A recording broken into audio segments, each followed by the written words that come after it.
শুভ সকাল আমার প্রিয় বন্ধুরা, সকলে কেমন আছো? আশা করছি যে যেখান থেকে আমার এই ভিডিওটি দেখছো সকলে ভালো আছো, সুস্থ আছো। আর আমরাও খুব ভালো আছি। অরুণাচল প্রদেশের এই ছোট্ট গ্রাম থেকে আমি মামনির সংসারের আরও একটি নতুন ব্লগে তোমাদের সবাইকে স্বাগত জানিয়ে তোমাদের সবাইকে সাথে নিয়ে আজকের ব্লগটি শুরু করছি।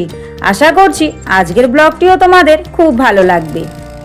এখন বেলা বাজে সকাল 5টা, আর এখন থেকেই আমি তোমাদেরকে সাথে নিয়ে ব্লগটি শুরু করেছি। যারা নতুন এসেছো, ভিডিওটি যদি ভালো লাগে প্লিজ একটা লাইক করে চ্যানেলটি সাবস্ক্রাইব করে আমার পাশে থেকো।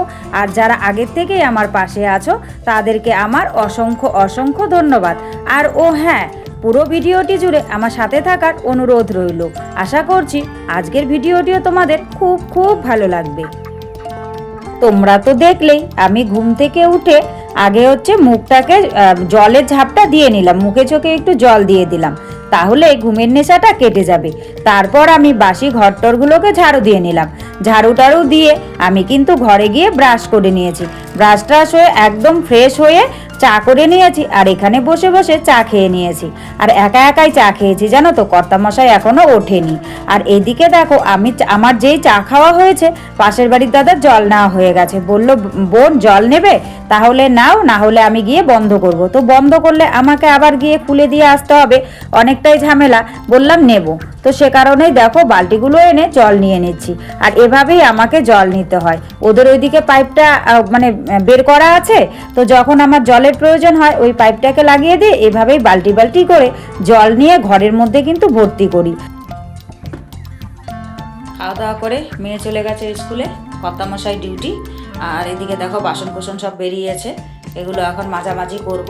আর সকালবেলা ডাল আলু সিদ্ধ আর ভাত করে দিয়েছি, ওগুলো খেয়ে বেরিয়েছে। তারপর দুপুরবেলা রান্না হবে।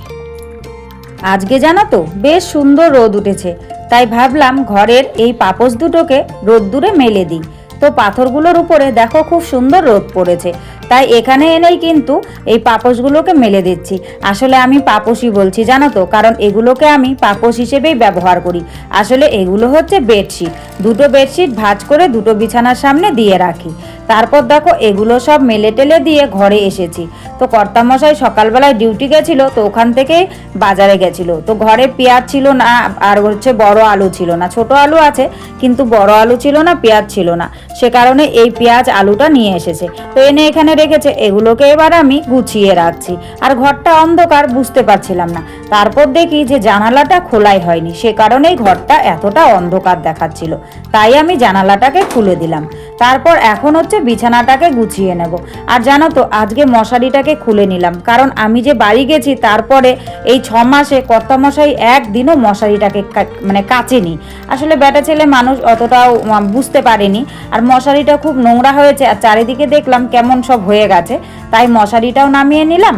আর বেডশিটটাকেও তুলে নিলাম, কারণ আমি আসার পর যেদিন আমি এসেছিলাম সেদিনকেই ধোয়া বেডশিটটা পেতেছিল। তো এই কয়েকদিন ব্যবহার করেছি, বেডশিটটা নোংরা হয়ে গেছে, তাই বেডশিটটাকেও তুলে নিলাম। আর মশারিটাকেও খুলে নিলাম। তারপর দেখো, যেহেতু রোদ্দুর উঠেছে, তাই কম্বলটা আর পাতলা কম্বলটা দুটোকে মেলে দিতে যাচ্ছি। আর আমার ভাস্তা দেখেছো আমার সঙ্গে ঘুরঘুর করছে, ওকে কোলে না নিয়ে আসাই যাচ্ছিল না। তাই ব্ল্যাঙ্কেট দুটোর সঙ্গে ওকেও কিন্তু কোলে করে নিয়ে আমি পেছন দিকটায় চলে এলাম। যেই ওকে নামিয়ে দিয়েছি, ও দেখো জলের কাছে চলে যাচ্ছে। ও জানো তো সারাদিন ধরে এরকমই দুষ্টুমি করে, ওর সঙ্গে একজনকে থাকতেই হয়। তো যাই হোক, আমি ব্ল্যাঙ্কেট দুটোকে মেলে দিয়েছি, মেলে দিয়ে চলে এসেছি সোজা ঘরে এসে এখন কিন্তু জল নিয়ে নিচ্ছি বালতিতে।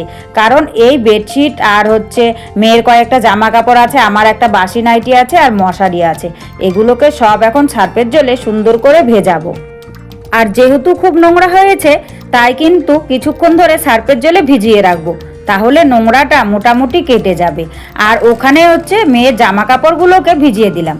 আর দেখেছো, বললাম না সারাদিন ধরে পেছন ঘুরে আর বদমাশি করে। ওই দেখো, ওখান থেকে যেই ছোট বালতিটা দেখেছে, ওই বালতিটাকে নিয়ে দেখো এই দিকটায় চলে আসছে। আর ওই দিকটায় ভেতরে ঢুকতে চেয়েছিল, আমি যেই বকা দিলাম তাই বালতিটাকে নিয়ে ও কিন্তু এই দিকটায় চলে এলো।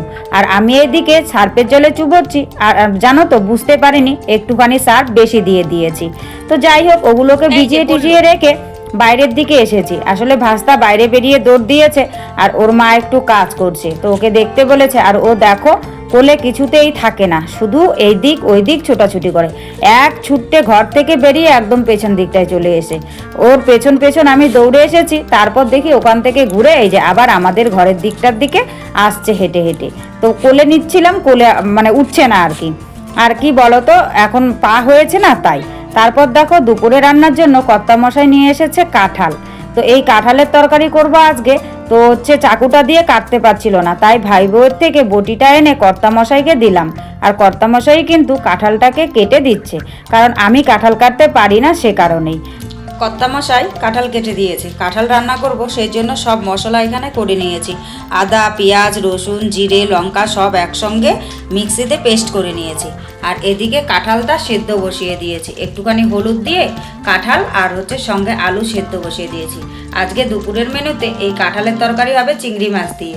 কালকে কর্তামশাই বাজার থেকে চিংড়ি মাছ এনেছিল, এই যে একটুখানি এই চিংড়িটা ভেজে রেখেছিলাম, এই চিংড়িটা দিয়েই কাঁঠালটা করব। আর হচ্ছে সকালবেলায় ডাল করেছিলাম, ডাল আর আলু সিদ্ধ শেষ, ডাল আছে। ডাল আর কাঁঠাল তরকারি দিয়ে আজকে দুপুরের খাওয়া দাওয়া সারা হবে। তোমরা তো দেখলেই যে আমি মশলাও করে নিয়েছি আর কাঁঠালটাও সেদ্ধ করে নিয়েছি। সেদ্ধ করে জানো তো কড়াইটা বসিয়েছি, মশলাটা কষিয়ে সবে মাত্র কাঁঠালগুলো দিয়েছি, ব্যাস লাইন চলে গেছে। আর লাইন চলে গেছে তো চলে গেছে, সারাদিনও নাকি আসবে না, সন্ধেবেলায় আসবে। তো তরকারিটা যদি ওভাবে রাখি তাহলে তো নষ্ট হয়ে যাবে। সে কারণেই ভাই এদিকে দেখো টিনটাকে মানে কি বলবো, কেটে কুটে একটুখানি রান্নার মতো করেছে আর কিছু লাকড়ি এনে রেখেছে, কারণ অনেক সময় লাইন টাইন থাকে না, তখন রান্না টান্না করার সুবিধের জন্য এগুলোকে এনে রেখেছে, যেহেতু আমাদের গ্যাস নেই। তো এখানে কি করলাম, আমি উনুনটাকে ধরিয়ে নিলাম, ধরিয়ে নিয়ে এখানেই কিন্তু তরকারিটা রান্না করে নেব। কেন বলো তো, না হলে সারাদিন ধরে থাকলে আশাটা আশাই থেকে যাবে, তরকারি আর খাওয়া হবে না। সে কারণে এখানে উনুনটাকে ধরিয়ে নিচ্ছি। আর উনুন ধরাতে কিন্তু প্রথমে একটু কষ্ট হয়েছিল, তারপর খুব সুন্দর করে ধরে গেছে। আর এদিকে দেখো কড়াইটা শুদ্ধ আমি এনে কিন্তু তরকারিটাকে বসিয়ে দিলাম, এখানেই তরকারিটাকে সুন্দর করে বানিয়ে নেব। আর জানো তো এটা হওয়াতে অনেকটাই সুবিধে হয়েছে, বেশ না খেয়ে থাকতে হয় না, একটুখানি কষ্ট হয় কিন্তু রান্না করে খাওয়া যায়। আর খড়ি তো আছেই। আর দেখো উনুনটা যে জ্বলছে বোঝা যাচ্ছে না, আসলে চারিদিকে টিন তো মাটি দেওয়া হয়নি, তো ভেতর দিকে উনুনটা কিন্তু খুব সুন্দর করে জ্বলছে। বাইরের দিকে দেখলে মনে হয় উনুনটা যেন জ্বলছেই না, কিন্তু না, উনুনটা খুব সুন্দর করে জ্বলছে। আর বেশ অল্প সময়ের মধ্যে আমার কিন্তু সবজি রান্না করা হয়ে গেছে। এঁচোড় দিয়ে কাঁঠাল নয়, এঁচোড় দিয়ে হচ্ছে চিংড়ি মাছ।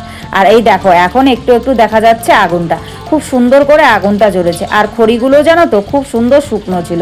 তো যাই হোক, কথা বলতে বলতে আমার কিন্তু রান্না কমপ্লিট হয়ে গেছে।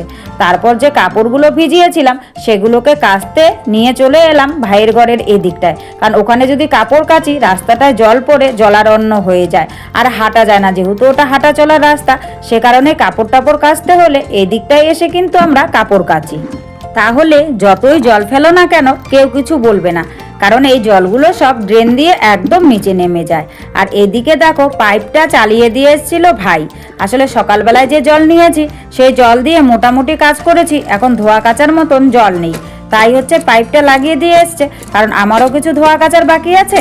আর ভাই বউরও তো মানে ছোট বাচ্চা আছে জানোই, ওর তো ধোয়া কাচা সারাদিন ধরে লেগে থাকে, কারণ একটু পরে পরে বাচ্চা শুশু করে দেয়। যাই হোক অনেক কিছু ব্যাপার আছে, সে কারণেই হচ্ছে ওর জলটা একটু বেশি লাগে। তারপর এগুলোকে কাচ্ছি, জানো তো বললাম না সার্ফ একটু বেশি হয়ে গেছে, সে কারণে এত ফেনা হচ্ছিল বলার মতন না। অনেকবার করে ধুয়েছি তারপরেও ফেনা যাচ্ছিল না, তবু অনেক কষ্টে মষ্টে কিন্তু ফেনাটাকে ছাড়িয়েছি। আর এইদিকে দেখো আমি কাচ্ছি আর ওইদিকে জল ভর্তি হচ্ছে। আর এইখানটায় কাচতে না বেশ ভালো লাগে, এই যতই জল ফেলো দেখো বেশ সুন্দর ড্রেন দিয়ে জল বেয়ে বেয়ে চলে যাচ্ছে। তারপর দেখো সব কাপড়গুলোকে আমি কিন্তু সুন্দর করে ধুয়ে নিয়েছি, আর শেষে মশারিটাকে ধুচ্ছি। আর একটা কি কাণ্ড হয়েছে জানো, মশারিটাকে মেলে দিতে গিয়ে আমি মশারিটাকে মেলতেই পারছিলাম না, মানে কোথার থেকে যে কি হয়ে গেল মশারিটা বুঝতেই পারছি না। এদিক দিকে টেনে দিচ্ছি এদিক দিয়ে পড়ে যাচ্ছে, ওই দিকে টেনে দিচ্ছি এদিকে পড়ে যাচ্ছে, মানে নাজেহাল অবস্থা। আসলে পাশে যদি আর একজন ধরার থাকতো তাহলে হয়তো মশারিটা খুব সুন্দর করে মেলতে পারতাম। তো যাই হোক, মশারি তো নেট, সে কারণে কি বলতো জলটা ঝরে গেলে শুকিয়ে যাবে, তাই আর অত টেনশন ছিল না। ওভাবেই কোনো রকমে মশারিটা আমি ওখানে মেলে দিয়েছি। মশারিটাকে কোনো রকমে মেলে দিয়ে তারপর আমি বাদবাকি জামা কাপড়গুলো যে কেচে রেখেছিলাম বালতিতে, সেই ছোট বালতিটা নিয়ে গেলাম, নিয়ে গিয়ে ওই পাশের দড়িগুলোতে মেলে দিচ্ছি। আর কি বলতো, যেহেতু ভাই ওরও অনেক জামা কাপড় কাচার আছে, সে কারণে একটু চেপে চেপে মেলে দিলাম। তারপর যে কেচে টেচে এগুলো মেলে দিয়েছি, আর ওইদিকে দেখো আকাশটা খুব খারাপ করেছে। ওই দিকটায় মনে হচ্ছে বৃষ্টি পড়ছে, মানে পাশের পাহাড়ে, আর এই দিকটায় এখনও রোদ আছে, বৃষ্টি দেখা যাচ্ছে না। তাই কিন্তু মেলে দিলাম, কারণ মশারিটা জল ঝরে গেলেই শুকিয়ে যাবে, আর চাদরটা হয়তো মানে হাওয়া বাতাসে যতটুকু শুকোবে। তো হচ্ছে সেই কারণেই সুন্দর করে মেলে দিলাম। আর এদিকে দেখো ভাই বউ কিন্তু কিছু জামা কাপড় কেচেছে, এদিকে মেলে দিয়েছে। তো যাই হোক বন্ধুরা, সব মিলিয়ে আজকের ব্লগটি তোমাদের কেমন লেগেছে অবশ্যই কিন্তু তোমরা কমেন্ট করে জানাতে ভুলো না। আর আজকের ব্লগে যদি কিছু ভালো লাগে তাহলে প্লিজ একটা লাইক করো, কমেন্ট করো, আর আমার চ্যানেলটিকে সাবস্ক্রাইব করে পাশে থেকো।